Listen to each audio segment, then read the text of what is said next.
Welcome back to the deep dive. You know that feeling, right? You're sifting through a stack of articles for work, maybe a new research paper for class, or perhaps you're diving into a book because something in the news just grabbed your interest. You want to quickly cut through the noise, get to the core of what's truly important, and actually feel, well-informed without drowning in an ocean of data. Yeah. How do you find those nuggets of surprising insight, those unexpected facts that just elevate your understanding? That's precisely our mission today. We're taking a deep dive into writing critiques. And, this isn't just about identifying what's wrong with a piece of writing or even just what's right. Right. It's about engaging so deeply and thoughtfully with ideas that you develop this really powerful skill, a skill for anyone looking to truly master a field, whether that's for academic success, professional insight, or maybe just to satisfy that profound intellectual curiosity. Exactly. This deep dive focuses specifically on Unit 6 of the source material, which is all about the art of the critique. And it really is a game changer. By the end of our conversation, you, our listener, will have a comprehensive understanding of what it means to critique effectively.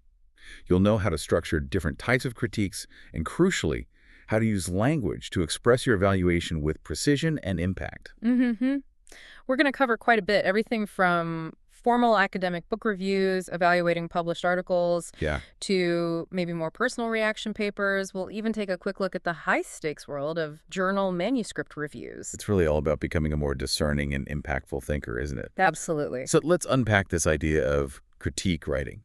For many of us, especially when we're just starting out, maybe in a new academic field or even a professional area, it feels like we're being asked to step into this unfamiliar persona, like suddenly you're supposed to be an authority, weighing in on published work by established experts. That can feel a bit daunting, can it? Oh, it absolutely can. But that feeling, while totally natural, points directly to why this skill is so vital. Think of critique writing not as just, grading someone else's homework, but more like your intellectual debut. Okay, like a debut. Yeah, exactly. It's your earliest, maybe most powerful way to signal to established scholars, your professors, journal editors, future colleagues, that you're not just a passive consumer of knowledge. Right, you're not just taking it all in. No. Instead, you're showing you're a thoughtful, discerning contributor. This skill doesn't just evaluate, it positions you. It's like a rising star stepping onto the stage of your chosen field, ready to genuinely engage in scholarly debate. I like that analogy, positioning yourself. It is. It's about demonstrating your capacity to critically assess published scholarship, to engage meaningfully with ongoing scholarly conversations, and in doing so, to begin carving out your own intellectual space. You're positioning yourself as a junior, yes, but a thoughtful and discerning member of your field. Okay, but the challenge is real, right? Yeah. It's not easy.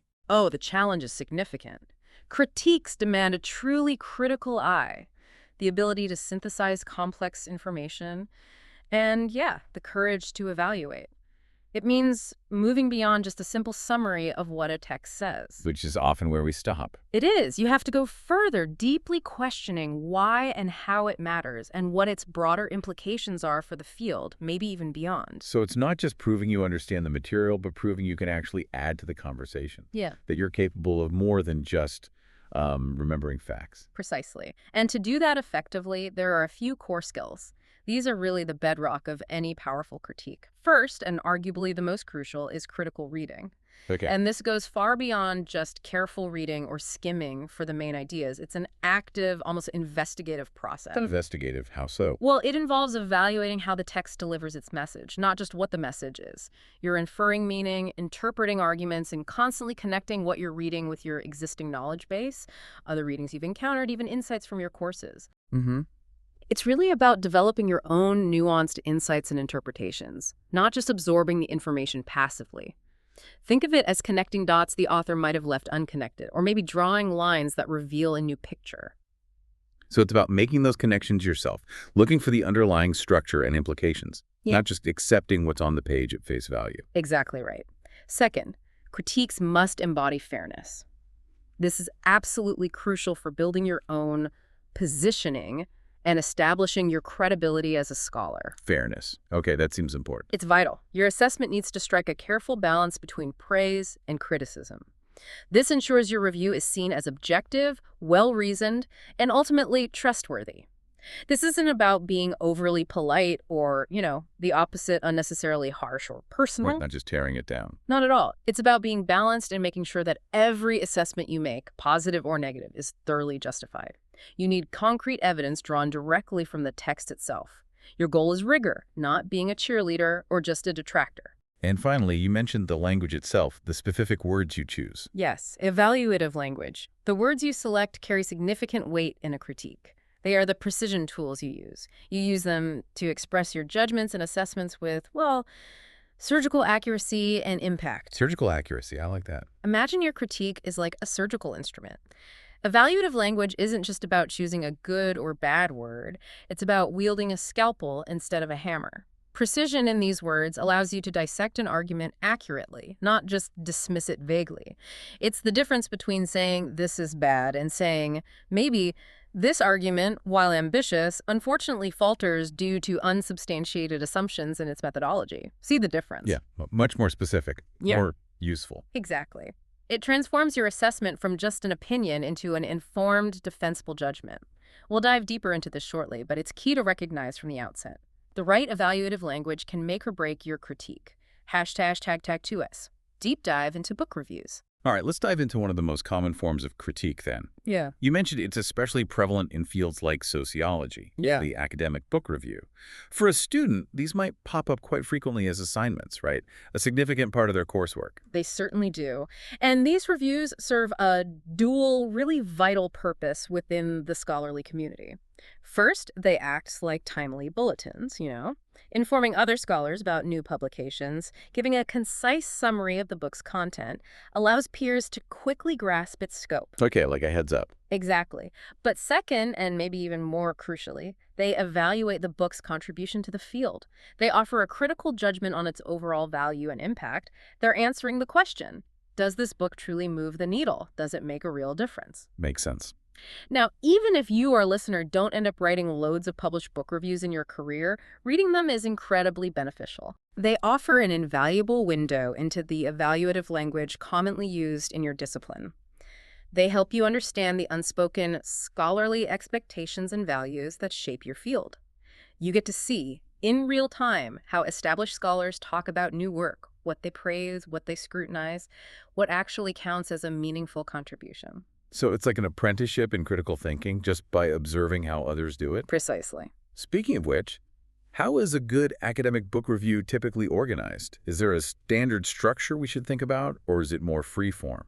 Oh, there absolutely is a typical structure. It provides a logical flow for both the writer and the reader, which is helpful. A commonly cited framework, like Roth's scheme, breaks it down quite nicely into 4 main parts. Okay, You generally start with an introduction. This doesn't just name the book and author, but actively places the book within its broader academic context. What problem is it tackling? What debates does it engage with? Setting the stage. Exactly. Then you have a summary. This provides a balanced overview of the book's core content, its primary arguments, maybe its organizational structure.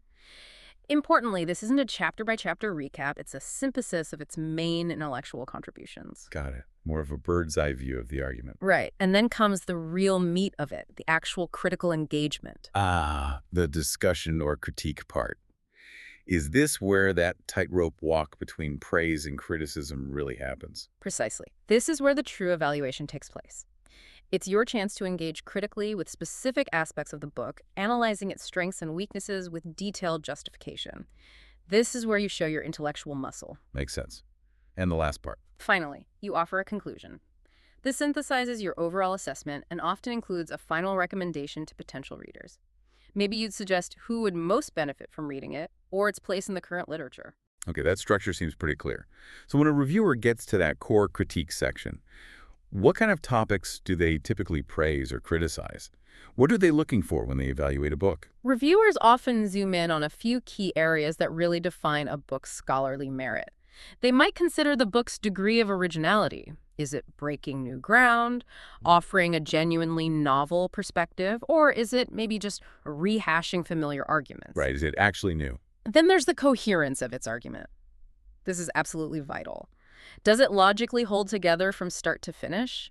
Or are there leaps in logic, maybe gaps that leave the reader, scratching their head? Yeah, that's frustrating when reading. It is. Readability and style are also frequently discussed. Is the prose clear, engaging, accessible, or is it overly dense, full of jargon, maybe unclear, making it a real struggle to get through? The extent or relevance of its references is crucial too. Is the scholarship robust, up-to-date, comprehensive? Or are there glaring omissions in the bibliography? And sometimes, maybe more subtly, even the author's prior work or their standing in the field can influence the critique, shaping the reviewer's expectations. That's interesting. Sometimes you read a review and you pick up on a particular stylistic element. It seems to go beyond just the content itself. Like that review you mentioned from the source material, the one about quantum field theory in a nutshell. It sounded almost playful, irreverent, even for a science text. It did. That review, quite unusually for a physics text, had these informal elements like vive cauchy, a kind of playful cheer for a famous mathematician, and it described a theorem as practically exuding generality. That's a truly evocative phrase, isn't it? Yeah, really paints a picture. It captured this feeling of quantum field theory taught at the knee of an eccentric uncle, someone who profoundly loves the subject's grandeur and has this keen eye for a slick, elegant argument. This really highlights that even within highly technical academic reviews, there's room for stylistic variation. When a reviewer adopts such a distinctive voice, it can make the review itself more memorable, more engaging. So personality can shine through, even in formal reviews. Provided it serves the overall purpose of evaluation, yes.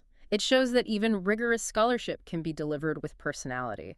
It tells you something not just about the book, but about the reviewer's relationship to the material and maybe even their field's conventions. Let's talk more about that evaluative language then. What specific kinds of words should we be looking for or using to convey judgment? You mentioned it's like a surgical scalpel. How do we wield it effectively? This is absolutely crucial, and it's where your stance as a writer truly emerges. Evaluative language isn't just about picking random adjectives. It's a whole toolkit of sophisticated linguistic choices. You'll find common cross-disciplinary adjectives like useful, important, interesting, used across many fields, but then you also have discipline-specific preferences. Like what? Well, think about how in engineering or certain sciences, robust might be high praise for data or methodology, whereas in humanities, maybe incisive or nuanced would describe an excellent argument. Okay. What about words that modify things, or maybe turn ideas into concepts? Yes, adverbs play a significant role too. Words like clearly, highly, unfortunately, or perceptively. They can modify claims, adding nuance, emphasis, or even a subtle critique. And you also see nominalizations. This is where evaluative weight is carried by a noun. Instead of always saying, this argument is strong, you might use this technique saying, a strength of this argument is... turning the quality into a noun. Exactly. Think of it as turning the action or quality into a thing. It adds a bit more formality and maybe gravitas. It makes your point feel more established, less like just a fleeting thought. It's a subtle but powerful shift in academic tone that adds sophistication. The key is that evaluative language can be both explicitly positive, strong, insightful, compelling, and negative, weak, flawed, unconvincing, superficial. So this choice of language, it's not accidental. It reflects the writer's stance and maybe the discipline. Precisely. It reflects the stance of the writer and the norms of their discipline. There was a study by Hyland in 2004 on book reviews across 8 different disciplines that really drilled into this. For instance, he found fields like philosophy and applied linguistics tend to use more hedges. Hedges, like softening words. Exactly, words that soften claims, showing caution or humility. Things like, it seems that, this may suggest, and they also use more attitude markers, like it is surprising that, or it is regrettable that.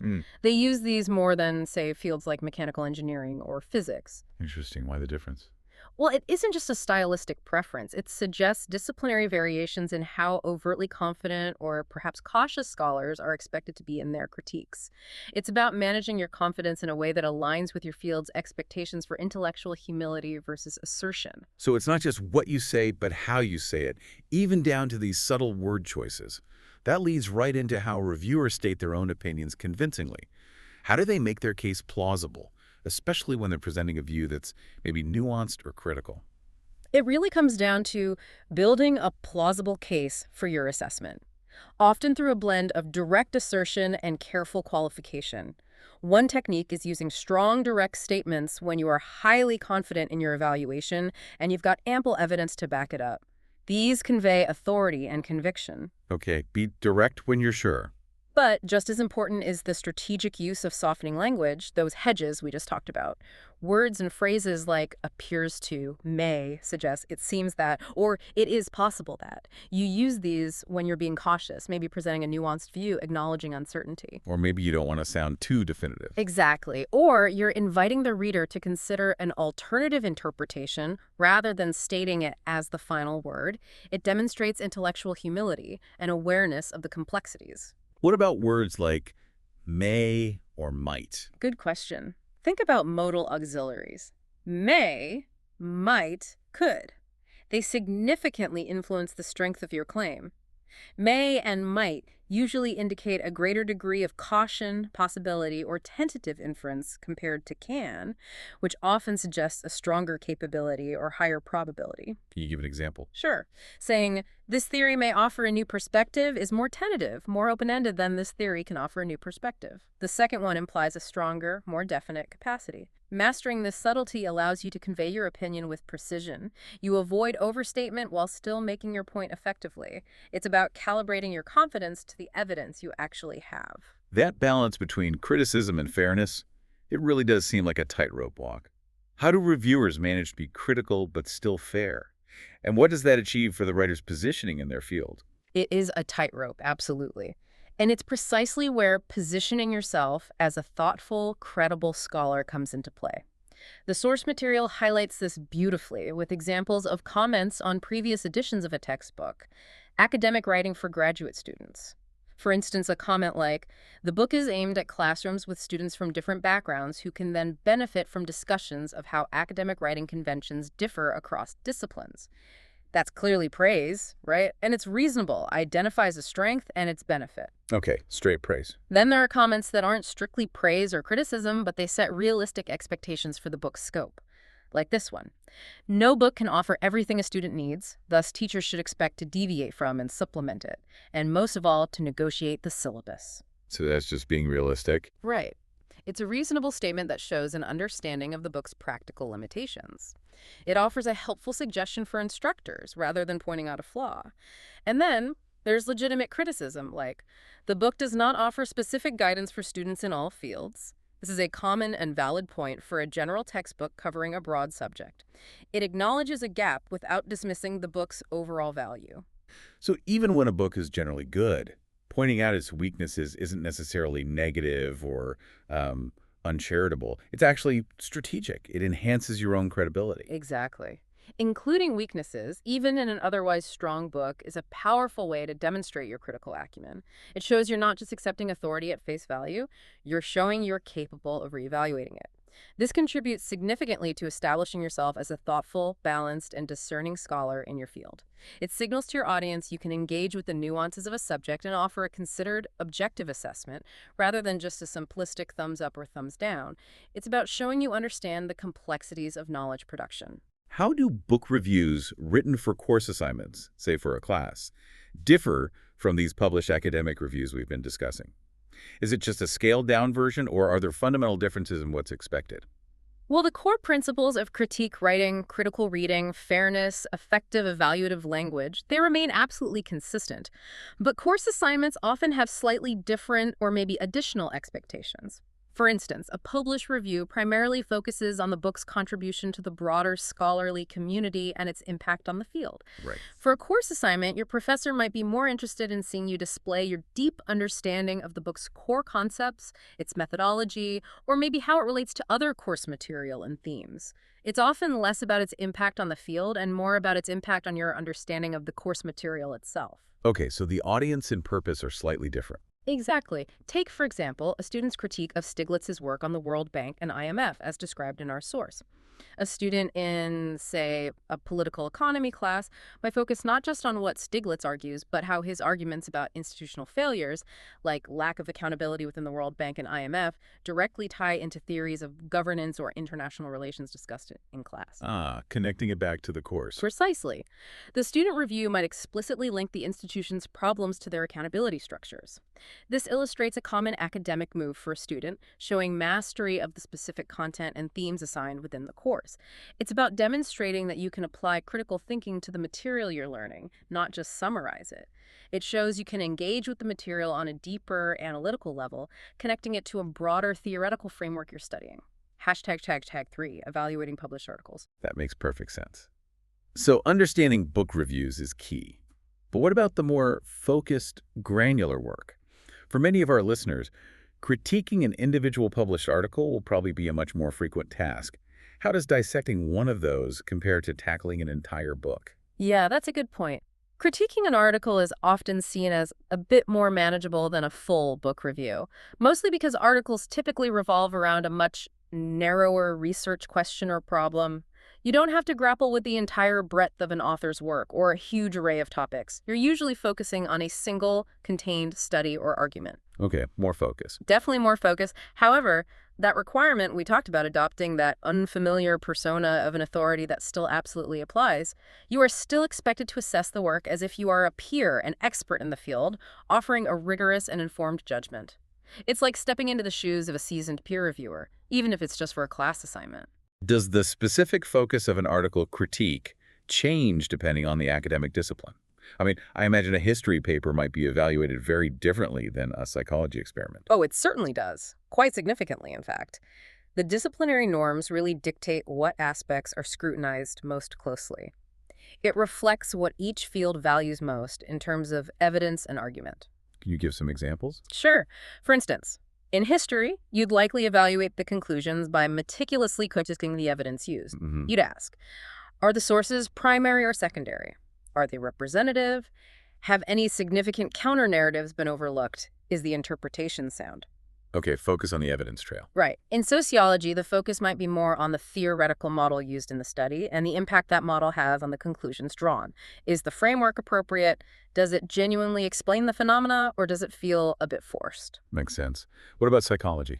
In psychology, your critique might center heavily on the instrument used for data collection. Was the survey well-designed, validated? Were the experimental controls sufficient? Are there biases introduced by the method? Right, the methodology is key there. Very key. And in engineering, you might specifically note unsupported conclusions or explanations that need further testing, maybe more robust empirical evidence. Are the assumptions justified? Is the model robust under different conditions? So knowing the field's priorities is essential. Absolutely. And knowing something about the author's background, maybe their previous work, or even the context in which the article was published, like if it's part of a larger research program or a response to a debate, that can really help your understanding of its perspective. And by extension, it helps you tailor your critique effectively. It helps you see why certain choices were made and how they fit into the bigger academic conversation. That's a great point about context. Now, what about the language? Specifically, how do you discuss what might have been, or maybe what should have been done differently in an article that's already published? You can't exactly send it back for revisions, can you? No, you can't. And this is where unreal conditionals, sometimes called counterfactuals, become incredibly useful and rhetorically quite powerful in critiques. They allow you to discuss hypothetical situations that are impossible or contrary to fact, especially when the time frame for revision is closed, like with a published paper. You're talking about a reality that didn't happen, but offering it as a point of critical insight. We're talking about the what-ifs. Exactly. And we have two main types here that are particularly relevant. Past unreal conditionals are used to express a hypothetical situation in the past that didn't actually happen. For example, if you're critiquing a study, you might say something like, if the authors had considered a broader range of demographic data, their conclusions might have been more robust. Ah, okay, so you're pointing out a limitation indirectly. Precisely. It signals a missed opportunity in the original research. It points out a methodological limitation without directly saying they should have done X, but rather implying the benefit if X had been done. This isn't just grammar, it's a powerful rhetorical tool. It lets you provide constructive criticism even when the paper is set in stone. What's the other type? Then there are present unreal conditionals. These describe a hypothetical situation in the present. While maybe less common for direct critique of a past action in a published work, they can be used to describe current implications or limitations. For instance, if the study were designed with a longitudinal component, its findings would have greater generalizability in the present context. These structures let you offer alternative outcomes, highlight limitations, or suggest directions for future research by proposing different courses of action. Ones that, for a completed work, can no longer be implemented, but using them demonstrates your deep understanding of the topic's possibilities. Let's bring back evaluative language again. We talked about general terms like useful or important. Are there discipline-specific evaluative adjectives that are typically used when critiquing articles? What's the sort of secret handshake of language for each field? Oh, absolutely. Just as different trades have their specific tools, different academic fields definitely have their preferred terms for praise and critique. Beecher, way back in 1987, outlined some of these distinct preferences. Okay, like what did he find? Well, in the humanities, an article might be described as scholarly or sound for good work, implying thorough research, intellectual integrity. Conversely, work might be dismissed as thin if it lacks depth or evidence, and original can be interesting, positive if it's well supported and groundbreaking, but maybe negative if it just means unsubstantiated or disconnected from existing scholarship. Right. Originality isn't always good on its own. Exactly. The social sciences often value work that is perceptive, scholarly, or rigorous. Perceptive points to insightful understanding, while rigorous emphasizes methodological soundness. Conversely, data or arguments might be dismissed as anecdotal if they lack systematic empirical evidence. That really highlights a field's emphasis on generalizable finding. In physics. In physics, you'd commonly hear terms like elegant for a well-conceived theory, one that's simple yet powerful, or accurate for precise experimental results. Sloppy would be a strong criticism, obviously. And economical could be positive, meaning efficient, or maybe negative, meaning lacking sufficient detail, depending on the context. Fascinating how the language reflects the value. It really does. Now, for you, our listener, think about your own field. What specific evaluative adjectives do you commonly hear in your classes and journal articles from your professors? Are there informal terms, maybe? Like, I know in some engineering contexts you hear neat for a clever solution, or maybe kludgy for something overly complicated or poorly designed. Yeah, I've heard kludgy. Right. So what do these terms imply about the underlying values of your discipline?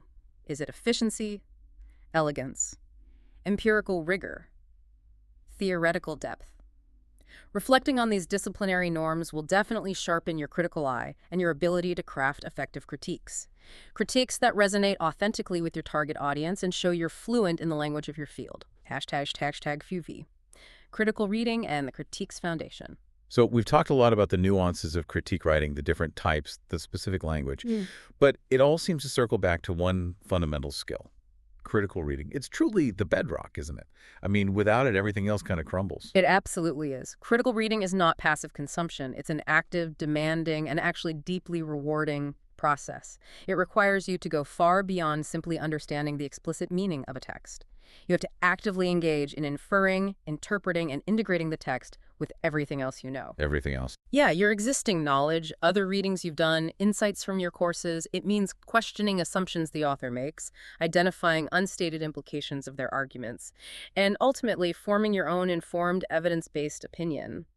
This process, as the source points out, reveals not only what you know, but also what you think about the published work. It shows your intellectual independence, your capacity to engage in a genuine scholarly conversation. Can you give an example of what that kind of critical reading looks like in practice? Like maybe a student truly engaging with a text and questioning its scope? Certainly. Think about student comments on an excerpt about the increasing dominance of teams in knowledge production, as discussed in the source. A student might comment something like, "I do not understand why the authors looked at humanities," or maybe I should say the arts. Do artists or creative writers really work in teams to produce published work? Right, that's a good question. It's more than just a question, it's a critical engagement. The student is questioning the scope of the study. They're assessing its applicability to different disciplines based on their own understanding of how work gets done in those fields. They're implicitly challenging the generalizability of the author's claims, drawing on their own knowledge base. Okay, another example. Sure. Or imagine a student, maybe after reading a research article on sustainable energy, might ask, okay, the authors focus on the technical feasibility of this new solar panel material, but they completely overlook the socioeconomic factors that would influence its adoption, say, in developing countries. Isn't the context of implementation just as critical as the technology itself? Ah, so questioning the framing. Exactly. Here, the student isn't disputing the science itself, but critically engaging with the framing of the problem and the unstated implications of a purely technical focus. This is exactly the kind of deep, questioning interaction that critical reading entails, looking beyond what's presented to what's missing or maybe what could have been considered. That's a great illustration of going beyond the surface. Now, once you've done that critical reading, what's often the trickiest part of actually beginning the critique itself? How do you smoothly transition from summarizing an article to actually analyzing and critiquing it without it feeling, I don't know, abrupt or maybe even preachy? That transition can definitely be challenging because you're fundamentally shifting your rhetorical stance, right? From describing to evaluating. You want to signal clearly to your reader that you're moving from description to your own critical analysis. The source provides some excellent skeletal sentences. I like that term drawn from actual published commentaries in academic journals. These can be adapted for your own writing. They're like little rhetorical bridges. Skeletal sentences. Okay, give me some examples. Well, one common and effective pattern is to acknowledge a strength before moving to a weakness. Sets up a balanced perspective right from the start. Authors' names present a plausible case that. Less adequate, however, is their discussion of. See how that works? Yeah, starts positive, then pivots. Exactly. Another approach is to recognize the ambition or maybe the difficulty of the work before pointing out shortcomings. Authors' names take on the difficult task of, unfortunately, this ambitious effort overlooks a key aspect. This shows you appreciate the challenge while still identifying areas for improvement. Okay, acknowledges the effort. And a third provides an overall positive assessment, immediately followed by a crucial limitation. The article by author name is an ambitious feat of synthesis, encompassing diverse theories of. This effort, however, is not fully successful in its application to. However, is doing a lot of work there. It really is. These phrases are invaluable because they are clear signals to the reader. They tell your audience, okay, I'm shifting gears now from describing to evaluating. They smoothly lead them into your analysis and critical discussion. They manage expectations and guide the reader through your intellectual process. Beyond the content and those useful transition phrases, are there any more advanced stylistic choices?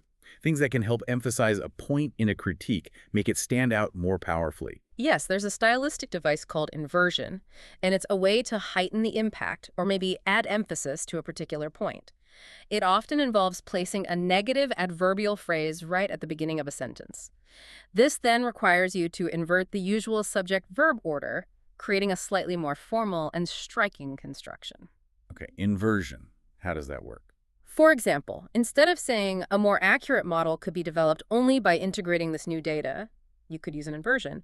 Only by integrating this new data could a more accurate model be developed. The emphasis shifts dramatically to the condition the only by. I see. It definitely sounds more emphatic. Another example. Sure. Maybe instead of such a clear correlation had never before been observed in this field. Using an inversion, you'd say, never before has such a clear correlation been observed in this field. It draws immediate attention to the unprecedented nature of the finding. So use it sparingly. Definitely sparingly. You wouldn't use this on every sentence, of course. But deploying inversion strategically for your most crucial evaluative statements can make your critique feel more sophisticated and persuasive. It draws the reader's attention directly to what you really want them to remember. It's about adding a touch of rhetorical flair to your academic prose, making your key points resonate more deeply. Okay, moving to a slightly different and perhaps more personal form of critique now. Let's talk about reaction papers. These seem to allow for a more direct, maybe more immediate engagement with the material, don't they? That's absolutely right. Reaction papers are a distinct genre. Students are explicitly encouraged to react personally to something, a talk, a text, even a film or an exhibition. While they are generally less formal than traditional academic critiques, they still demand structured thought, reasoned argumentation, and a clear connection between your personal impressions and your critical analysis. So it's not just like a diary entry about the reading. No, definitely not. It's not just a free-form emotional response. It's about engaging your intellect and your emotions in conversation with the academic material. Professors often assign them because they want to see if you can bridge your personal experiences and perspectives with academic theories. It fosters independent thought and lets you practice informal critical engagement. So if it's not a formal critique, what kind of questions should a writer consider when approaching a reaction paper? Right. Are there specific guiding prompts that help shape this more personal response? Yes, there are several common guiding questions that help structure a reaction paper. They ensure it remains thoughtful while still allowing for that personal voice. You typically start with a brief summary. What was the text or talk about, and what was the main message or argument? Just shows you understood the basics. Okay, comprehension check first. Right. Then you move into the personal but structured response. How do you feel about what you read or heard, and what impressions did it leave on you? This invites a genuine emotional or intellectual response. And then the critical part. Exactly. You then engage critically by asking, what do you agree or disagree with, and why? This requires justification and evidence, not just saying, I liked it or I didn't. And finally, you contextualize it within your learning. How does it relate to the course material, themes, or objectives? And maybe, can you identify with or see yourself in the content, either personally or professionally? That last one invites a deeper, more reflective connection, encouraging you to integrate the material into your own understanding of the world. We see this really clearly in those student responses you mentioned earlier, the ones about group work and teamwork.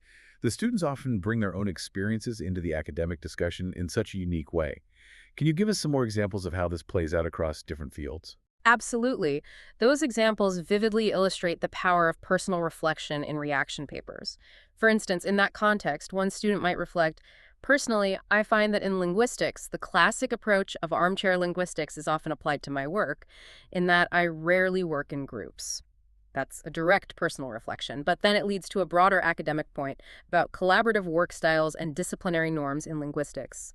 It connects their individual experience to a characteristic of their field. Okay, that makes sense. Another one? Or imagine a student in a public health course reading an article on health disparities.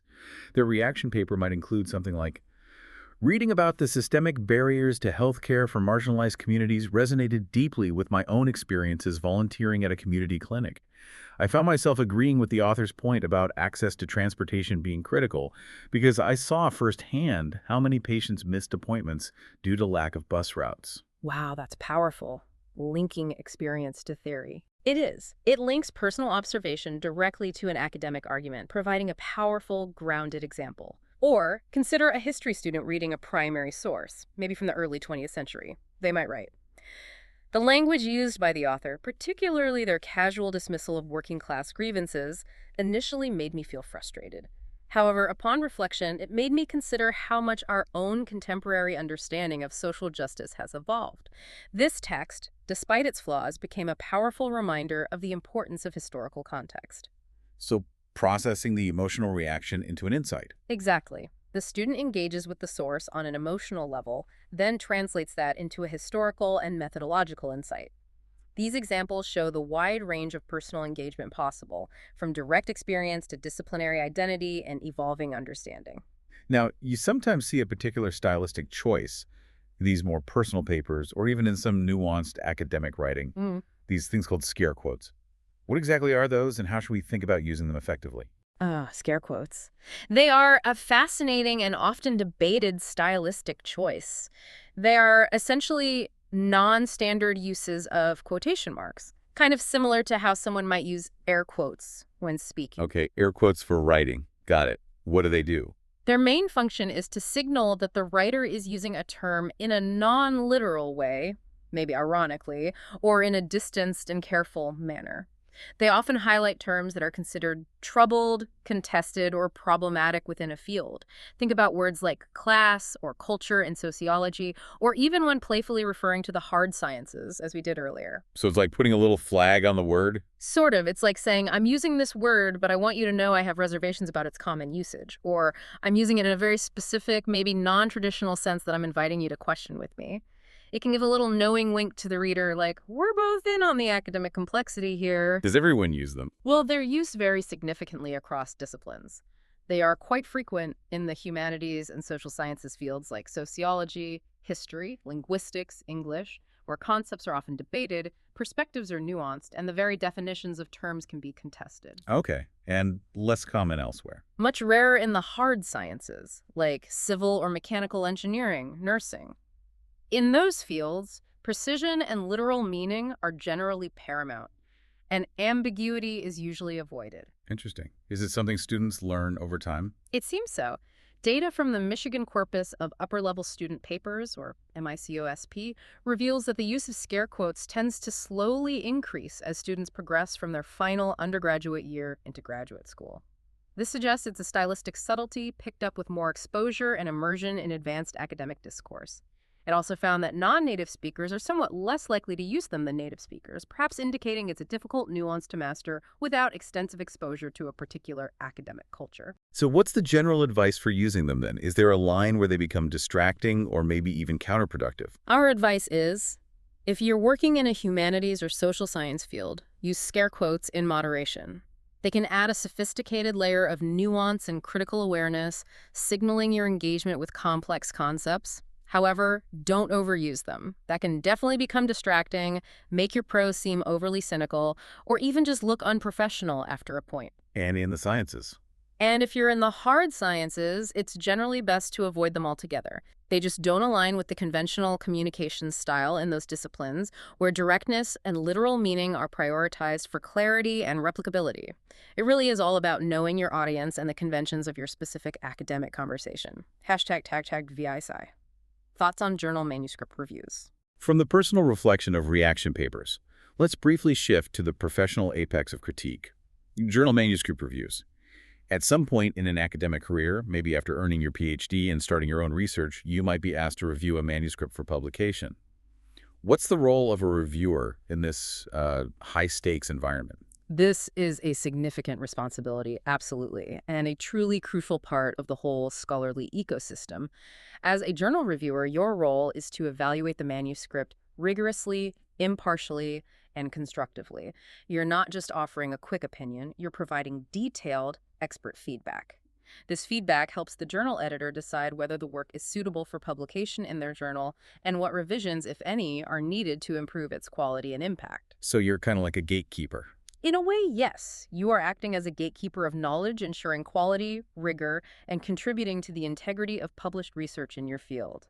It's a fundamental aspect of peer review that really upholds the standards of academic excellence. Are there specific guidelines for this kind of review? I mean, does a journal just say, here's a paper, tell us what you think? Or is it more structured than that? Oh, it's definitely more structured, and for good reason, absolutely. Right. Journals nearly always provide very specific guidelines for evaluation. These guidelines typically detail exactly what aspects to assess, ranging from the originality and significance of the research, to the soundness of the methodology, the clarity of the theoretical framework, the coherence of the writing, the robustness of the data analysis, all the way to the overall contribution to the field. So they give you a checklist, essentially. Often, yes, or at least a clear set of criteria. Adhering closely to these guidelines is paramount for a successful, helpful, and fair review. These guidelines ensure consistency among reviewers and provide a clear framework for your assessment. Makes sense. The source material even suggests that your first few reviews, you may want to adhere closely to them, which really underscores the importance of following established protocols. It recognizes that there's a substantial learning curve to becoming an effective peer reviewer in your field. Yeah, I imagine it takes practice. It does. This learning curve often involves not just understanding the specific research, but also the unwritten rules of how to provide constructive criticism, how to distinguish between major structural changes and minor grammatical edits, and how to articulate your feedback in a way that is genuinely helpful to both the authors and the editor, even if your recommendation is ultimately for rejection. It's about understanding and contributing to the standards and ethical practices of your academic community. #outro. So we've journeyed through the intricate world of critiques today, from the formal academic book and article reviews, which demand precision and the careful balance, to the more personal reaction papers, which allow for that unique blend of critical thought and individual reflection, all the way to the professional realm of journal peer review. And through it all, I think the core message remains. Critique writing is so much more than just identifying errors or strengths. It's really about engaging thoughtfully and deeply with ideas, positioning yourself as a discerning and informed participant in scholarly conversations, and truly contributing to the advancement of knowledge in your field. Yeah, it's a skill that elevates you, doesn't it? From just a consumer of information to a critical, insightful, and informed contributor. Absolutely. It changes how you interact with pretty much every piece of information you encounter. Whether you're preparing for a crucial meeting and need to quickly grasp the implications of a new report, or maybe catching up on a new development in your field, or even just indulging that insatiable curiosity about a complex topic. Understanding how to critique allows you to sort through the sheer volume of information out there. It really does. It enables you to identify the most important insights, distinguish fact from opinion, grasp the nuances and limitations of any source you encounter. It's kind of your shortcut to truly being well-informed. So, as you reflect on today's deep dive, what stands out to you, our listener, about how academic fields rigorously evaluate new knowledge?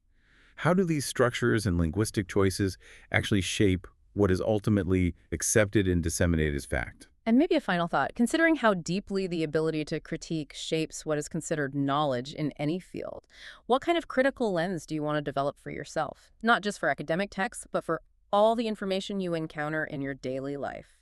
That's all for this deep dive. Join us next time for more.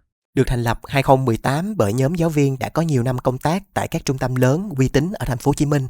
IELTS FOCUS không chỉ có các bạn học viên giỏi là các bạn tiến sĩ, bác sĩ, nghiên cứu sinh, các bạn học trường chuyên, mà còn có các bạn học sinh lớp thường đạt được điểm số IELTS và TOEIC cao nhờ vào phát triển được năng lực tiếng Anh thực thụ. Khác biệt với các trung tâm lớn, đông đúc, dùng chung một quyển giáo trình rập khuôn cho hàng ngàn học viên, lúc đi thi gây nhàm chán cho giám khảo chấm điểm. Đa số các chương trình online hay học trực tiếp tại thành phố Hồ Chí Minh của IELTS FOCUS chỉ tầm 3 đến 7 học viên, dễ dàng theo sát các bạn, giúp tối đa hóa điểm số nhờ tích hợp nhiều phương pháp trong suốt quá trình giảng dạy. 100% lớp học luyện đề được hướng dẫn bởi thầy Quốc Khánh, IELTS 8.5, Reading 9.0, Listening 9.0 và không có band điểm nào dưới 8. Các bạn có thể theo học tại quận 6, quận 2, quận 9 và quận 11. Nếu các bạn ở xa, có thể chọn hình thức học online, giáo viên vẫn có thể theo sát được các bạn vì sĩ số lớp vừa phải. Waves rolling in so slow. Trust the tide, let go. Ooh, yeah. Deep blue, take me home. Feel the calm in my soul. Stars above guide me right. Moonlight whispers through the night. Ocean breath, pure and true. Every wave brings me you. In this